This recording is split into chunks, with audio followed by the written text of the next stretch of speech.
केली त्याच भल्या माणसाचा यानं खून केला। गुन्हा लपवण्यासाठी यानं एक डाव आखला, मात्र पोलिसांच्या तपासानंतर त्याचा पडदा कसा फास झाला याचा आढावा घेणारा हा स्पेशल रिपोर्ट पाहूया। माझं मराठी रक्त अख्खी काय ना चुकवून तुम्ही घरात बसून माझ्यावरती कमेंट करा। तू काय मारणार मला, मी तर मरण चुकवलं। चुकू नको मला, छत्रपतीने शिकवलं, माझ्या रक्तात भिनतो मी। विशाल राठोड संभाजीनगरसह मराठवाड्यातील अनेकांसाठी हा चेहरा परिचित आहे, कारण महाशय रील स्टार आहेत। मात्र यापुढे विशालला रील्स बनवायचे असतील तर त्या तुरुंगात बनवावे लागले,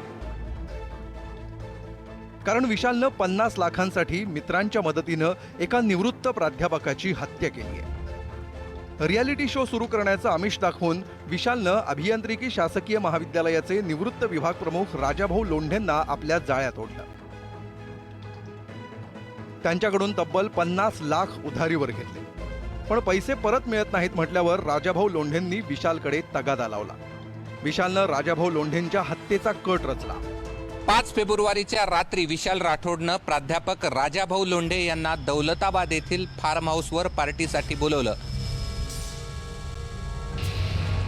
सोबत आपला एक मित्रही होता। त्या पार्टीत 2 महिलाही उपस्थित असल्याची माहिती आहे।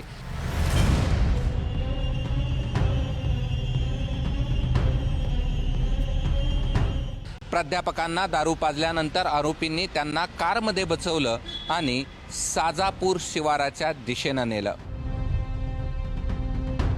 आणि तिथंच विशाल राठोडनं लोंढे यांच्या बंदुकीतून त्यांच्या डोक्यात गोळी झाडली।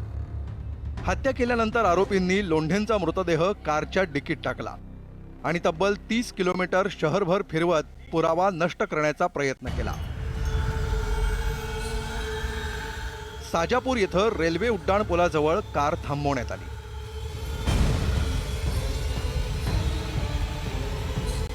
पुरावा नष्ट करण्यासाठी आरोपींनी गेवराई तांडा परिसरात गुप्तधन मिळणार असा बहाणा करून जेसीबी चालकाकडून आधीच खोल खड्डा खणून घेतला होता।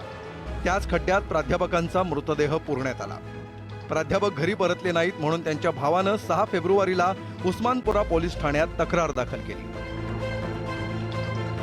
मला 6 तारखेला त्याच्या मित्रांनी सांगितलं 7:30च्या आसपास मी गाडी केली आणि इकडे निघून आलो औरंगाबादला। मग तिथं मी 9:30च्या आसपास कधी मिसिंग कंप्लेंट तात्यासाहेब घेतली, मग उस्मानाबादला मी मिसिंग कंप्लेंट नोंद केली।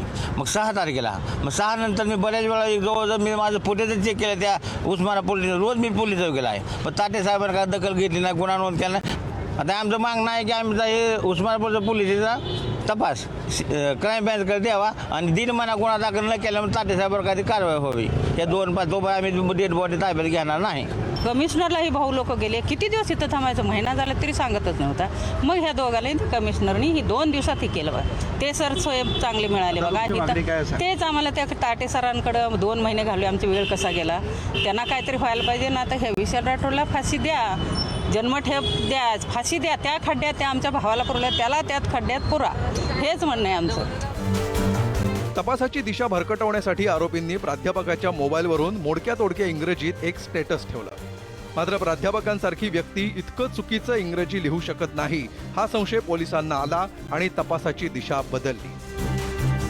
2 दिवसापूर्वी त्यांच्या बंधूंनी माझी देखील भेट घेतलेली होती आणि त्याच्या अनुषंगाने काही महत्त्वाचे कॉन्ट्राडिक्शन आणि डेव्हलपमेंट झालेले होते, ज्याच्यामध्ये आम्ही गुन्हा दाखल केला 14 तारखेला, ज्याच्यामध्ये किडनॅपिंगचा गुन्हा दाखल करून